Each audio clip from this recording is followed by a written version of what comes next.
the SEC Conference. We're going to build the best football program in the SEC Conference. You have now arrived at Stadium in Gale. The kick, it's been blocked again! How about it? It's been blocked again! It's going to heat one deep down the field. It's going to be to the goal line. It's going to be gone! It's a touchdown! And the Gators have won the game! Tyree Cleveland! How about it? I can't believe what I just saw!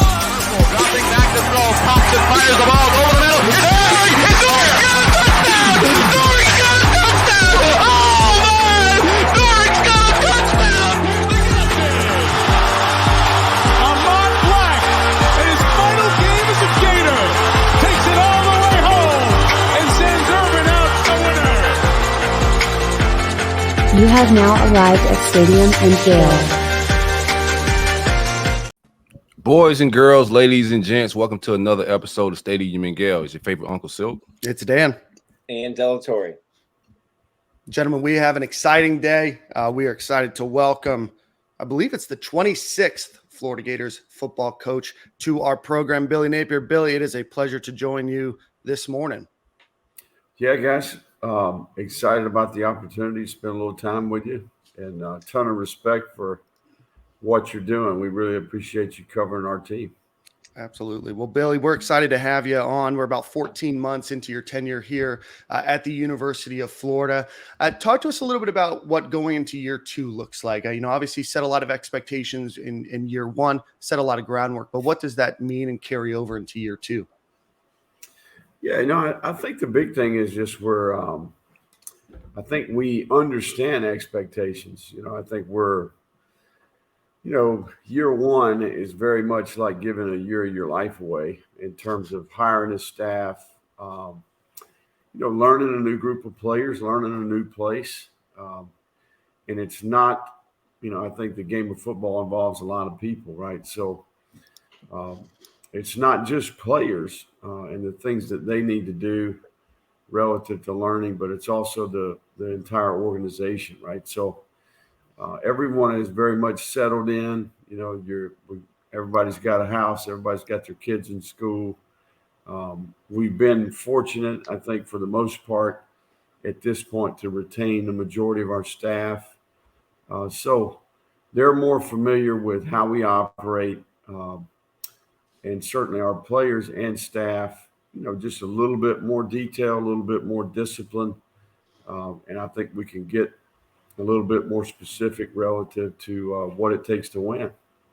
How much smoother is the operation in year two than year one? Man, it's unbelievable.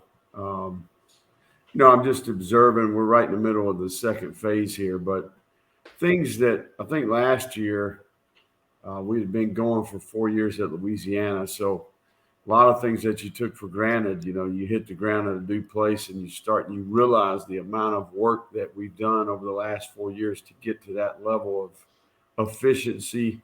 And I think certainly the growing pains of the first year, a lot of that just has to do with teaching a new group of people our way of doing things, right? So right now, we're much further along just with the trust, the communication, the systems are established. I think the relationship part, the trust part is a big part of it, but more importantly, the detail throughout all parts, right? We've made mistakes, we've corrected, we've made mistakes, we've corrected. So I think we're closer. We continue to minimize error and get more efficient at what we do. And I'm not just talking about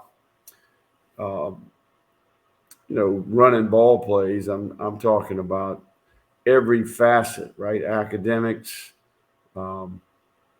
nutrition, strength and conditioning, sports science, evaluation, recruitment.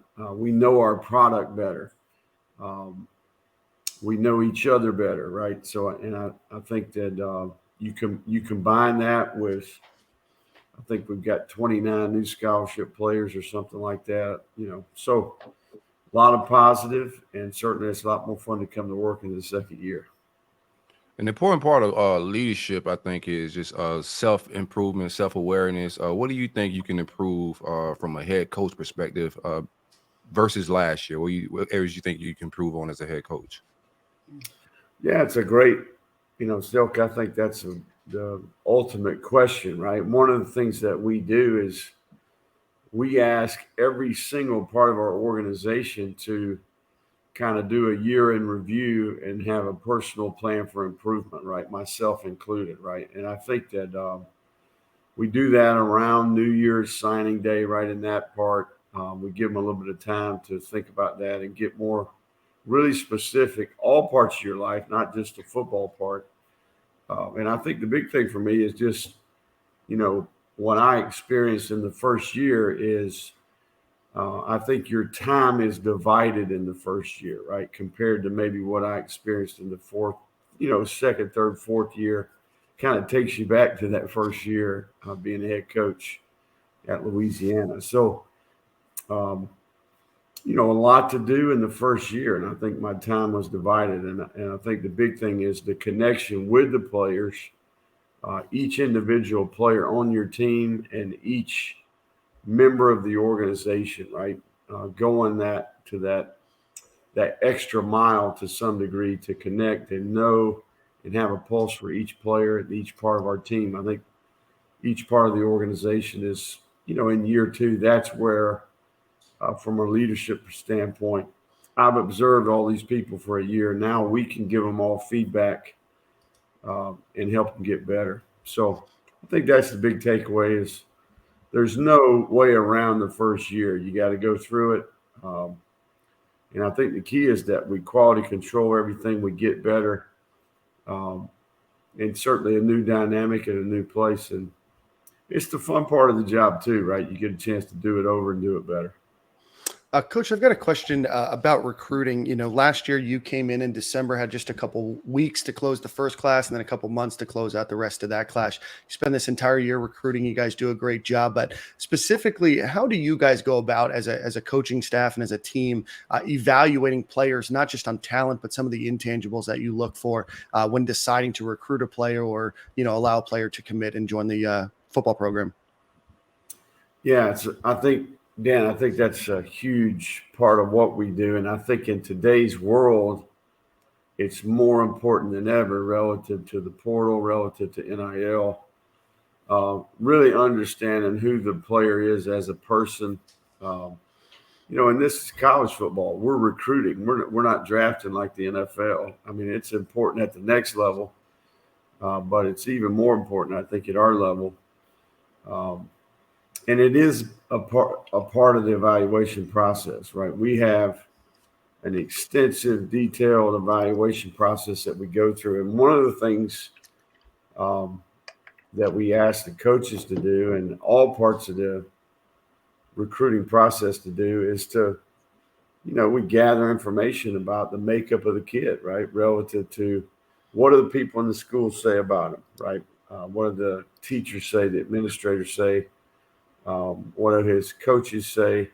What do his teammates say, right? And then I think there's a little bit of judgment relative to when they come on campus.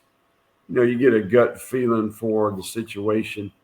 Who are the important people in their lives? What are their values?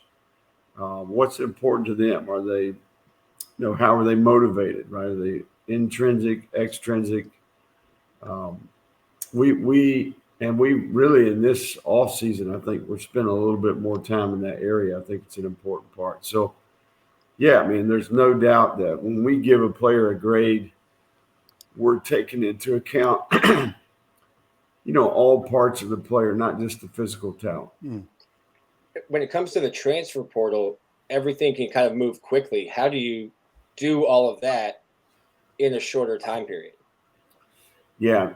Nick, that's spot on. That's where we have spent some time in the last couple months. Are there some player assessments tools that we can use, right? Are there a set of questions that we can ask?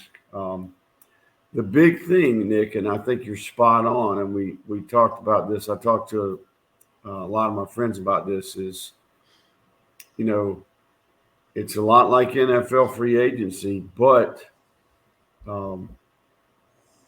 there's a million players out there, right? So you got to sort through that. So quickly, you've got to evaluate not only the physical components and try to collect as much data as you can about the player and from that piece, but also who do we know around the kid? Do we have relationships from the past? Who do we know on the staff? Who knew him in the recruiting process? And why is he in the portal?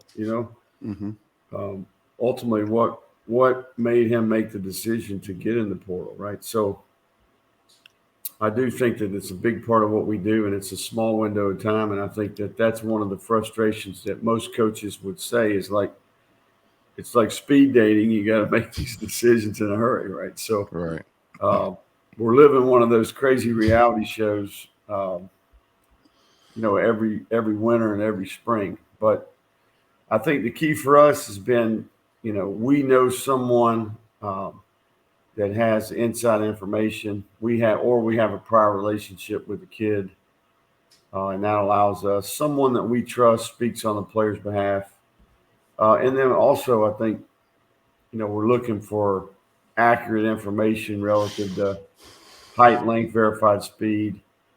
How does the player learn? I mean, there's lots of things that contribute there. What system do they play in? How much carryover?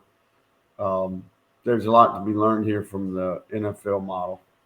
And how much do you anticipate this second window, guys going in? Obviously, it'll be after spring ball. Some guys might see the writing on the wall or try to go somewhere, but it's only 2 weeks. So it's like 45-day window just crammed into 14 days. Yeah, I mean, I think that it's probably less about the 14-day window. That's just the window where they can get in. I think the window of time is when they get in until they make the decision, right? I think ultimately. So for us, we're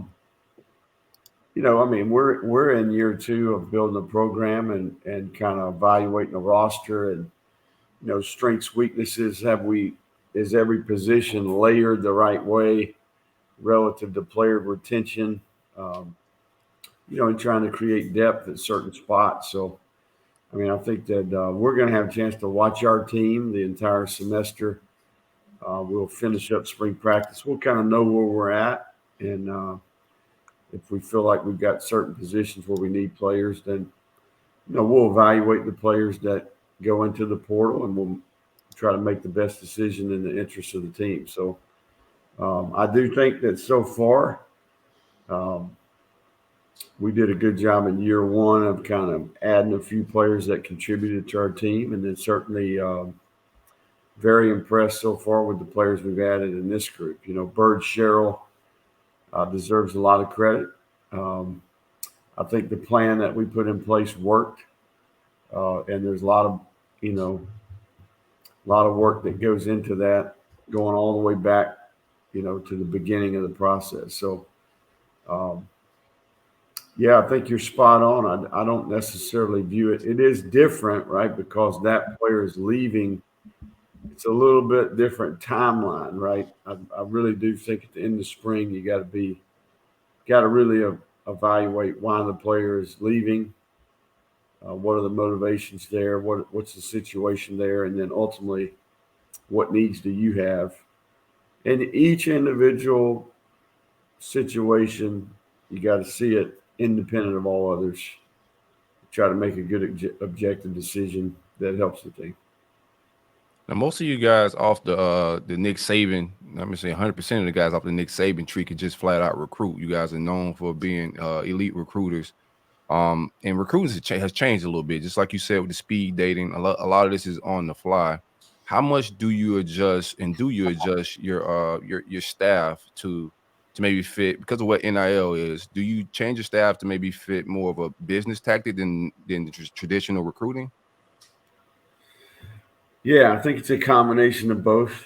I think the strategy component, right? How you allocate your time throughout the entire year. Recruiting is not something that just happens one day, right? This is very much a process. You got to identify potential players. You got to evaluate, go through a very extensive evaluation process, and then once you make a decision that that player fits, then you're recruiting. And I do think nowadays with NIL there is some strategy to that, but I would say that it's just become another piece of the puzzle, right? I mean, I think it's another part of what we have to offer, if that makes sense. So, this is not the first time the game has evolved, right? I mean, there's always been, every year there's something new that causes you to have to adapt and evolve relative to recruiting calendar, relative to, every year you're evaluating things that you can do to improve your product and put yourself in position to create an advantage, right? So that's the great thing about where we're at right now. I feel really good about the player experience here. But I do think your point is relative. There's no doubt that there's a strategy component. I mean, especially with the NCAA rules, the state laws, and this is all new, right? So there's no blueprint for this. This has never been done before, right? So I think you're seeing a lot of people. It is very fluid, and I think people are adjusting every day. Heck, we're the state laws in this state just changed, right? So you got to adjust every day. It's a little bit different, and this is not. I mean, college football has always been this way, right? It just happens to be. This is the hot topic this year and this time. Billy, obviously a lot of changes happening in college football, but one of the things that I want to go back to is about coaching staff. And obviously we talked about recruiting athletes, but I want to talk about recruiting coaches and then also recruiting support staff. What do you look for when you're trying to build out not only your coaching staff, but folks that are going to be around supporting the program? Yeah, I think number one, we're looking for a certain level of integrity and character. I'm looking for people that are authentic, that are sincere, that really do view coaching the way I view it, right? And they have a sincere care for the players. I think we all want to be productive. We all want to have success on the field. But while we're doing that, I think there's an attitude and approach. I'm looking for a selfless person, a person that can put their ego aside and work together as a team. So we kind of start there. That's number one. And, oftentimes you may not have worked with people directly, but you're always relying and leaning on people that you trust, that you have experience and history with. I think the second component is a certain level of expertise at what we're asking them to do, right? So, they have the ability to be very productive relative to teaching and developing the player, right? So we talk about leading the person. That was number one, right? Then we talk about teaching the player, developing the player, that being number two. And that requires a certain level of expertise. And you got to fit within our systematic approach, our philosophy in those areas, right? So what is your history or experience? Who have you coached with? Who have you been around? What's your pedigree? And then I think the third component is the recruiting component, right? You got to recruit your area and recruit your position. I do think evaluate and recruit your area and position. That being kind of the third component. So, and we did it. The fourth and fifth part of every staff member is you got to protect and represent the University of Florida, and then you got to do a good job, be a great teammate in the building, and also I want a commitment to prioritize your family. So that's kind of what we challenge our staff with, and certainly those things are what we evaluate when we're trying to assess whether somebody's a good fit here. The biggest, one of the biggest concerns or questions from the fan base is just play calling, offensive coordinator, and that middle eight we struggled with this past season. New Anthony Richardson's going pro, new quarterback, little competition this spring. And you guys are big on analytics. How do we fix that middle 8? Yeah, I mean, I think we execute better. I mean, we're in year 2. We're going to do everything systematically. We're going to be a lot better at every part of what we do. We're going to communicate better. We're going to be aligned properly more often. We're going to play with less mental errors, less loafs. We're going to have less fundamental and technique flaws. And I think that, we'll be a lot better coordinated and execute better in those critical moments, right? I mean, I think, we've been through these things before, right? So I think, I think as time goes, this is a developmental game. All players in our system last year played in our systems for the first year. We had some experienced players and some inexperienced players. And I think it's important that we remember we're not only teaching players, we're also teaching every single person in the organization. So the amount of detail and the intricacies of getting a football team ready to play, I think is I think if you had an inside look, you'd be blown away with the amount of time, effort, and energy that goes into it. So we're very multiple on all parts of our team. So as we get into year 2, we'll get better. In year 3, we'll get better. Not only the personnel improves, but also the coaching and the level of detail that we offer the player improves. That sounded like an offer, so I'll be in the office tomorrow. I got just one more. We lost to all our rivals, and this is the first time happening in my lifetime, and a lot of the Gator fans. How do we approach this offseason? Are you making it a thing of emphasis? Yeah, no, there's nobody that wants to win more than the people in this building. I can promise you that, right? So, right. I think the big thing is we focus on the things that are going to help us get the result that we want, right? I understand we all want the lifestyle. We all want to win, right? But, are we willing to live the life every day that gets the result that we want? I think so. Right. This comes down to having the self-discipline to be focused on each day the things that are going to produce the result, right? So, we got to be process-oriented. The results will come. And I think we're all competitors, and we all